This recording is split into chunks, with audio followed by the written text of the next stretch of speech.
So I have made some golden dinosaur coathooks.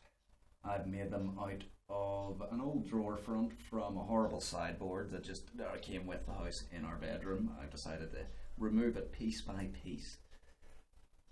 The dinosaurs and the build video are sort of the bulk of it. The only thing you're really going to learn through this is how to reinforce toy dinosaurs. If that's something you've always wanted to know, then definitely watch.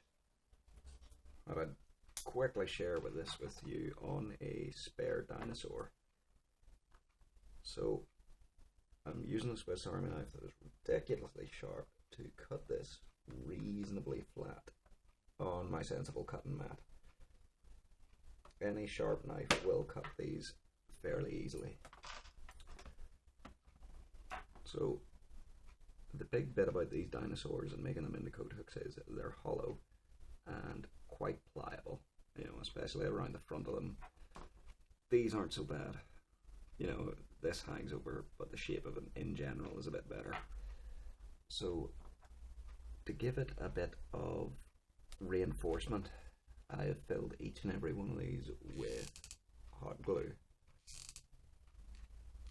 which is as simple as taking your little glue gun and squeezing it in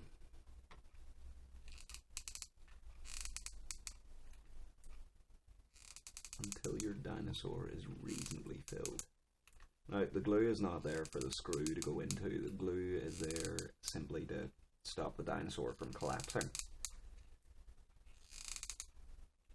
This little glue gun doesn't particularly like pumping loads of glue at once. Now, it was less than £5, or maybe £5.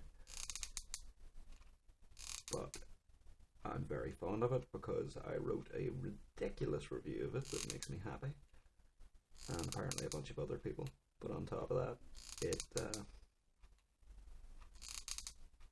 actually amazing at getting into little places. It dribbles horribly and so forth, but it works pretty well. So that's probably enough there. If you go overboard, you will see it. In fact, you can see it in this one. And I haven't got up here quite yet.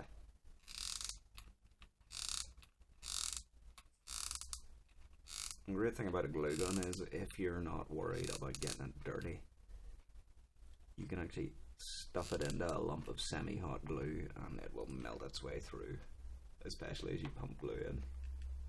And we just fill it over level. So cut the extra glue off nice and flush. There's going to be some bad sections of this video because I keep going, and because I've done one bad section I don't have a spare dinosaur to fix it with.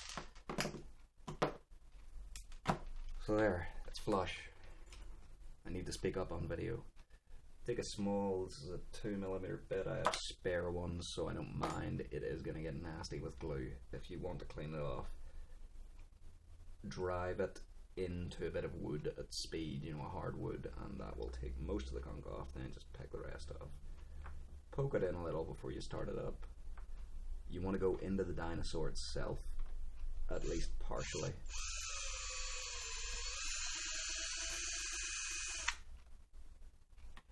Because you want your screw on the back of the dinosaur supporting it, because this isn't very strong even after the glue, but it'll do under compression.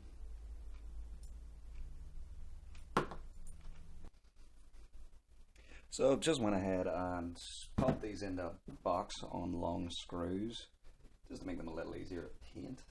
There won't be a video of that because it's windy outside, and on top of that, that is my only fully functional phone. It's not even fully functional at the minute. The earpiece doesn't work because I got cement in it. Pro tip, don't get cement in your phone. And I'll probably never bother to replace it because it works on speakerphone and I'm lazy.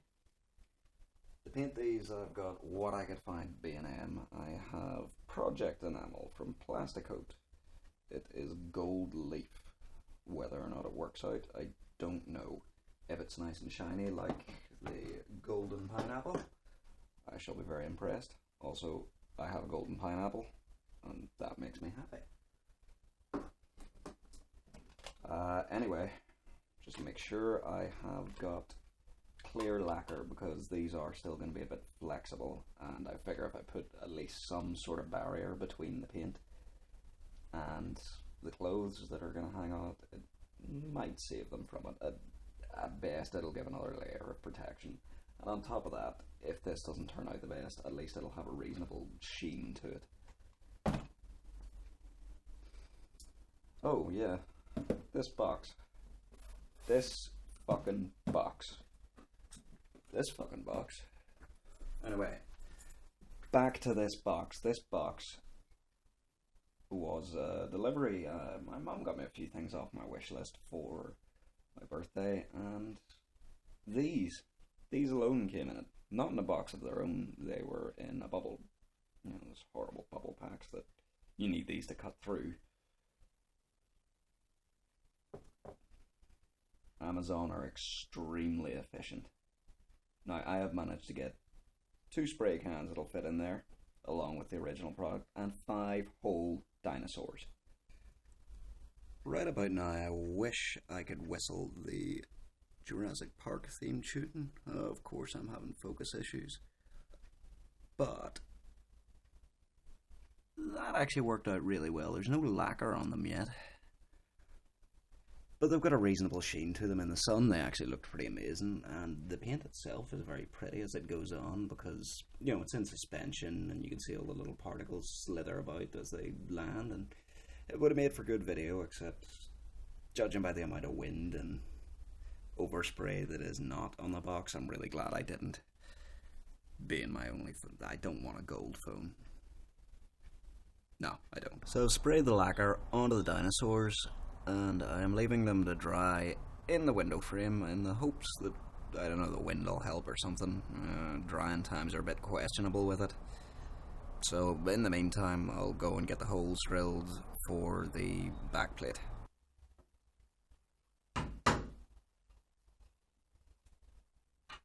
I'm just marking some holes. There are better ways to do this. There are level lines on the wall. Time there.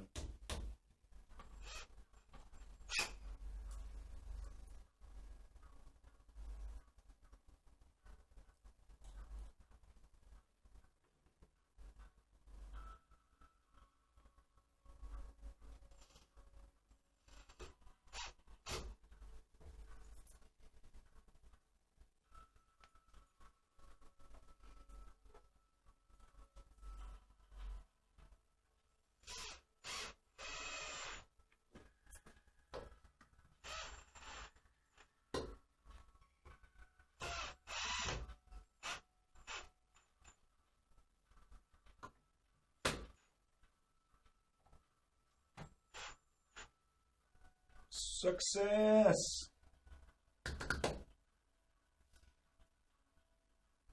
Well, it holds coats.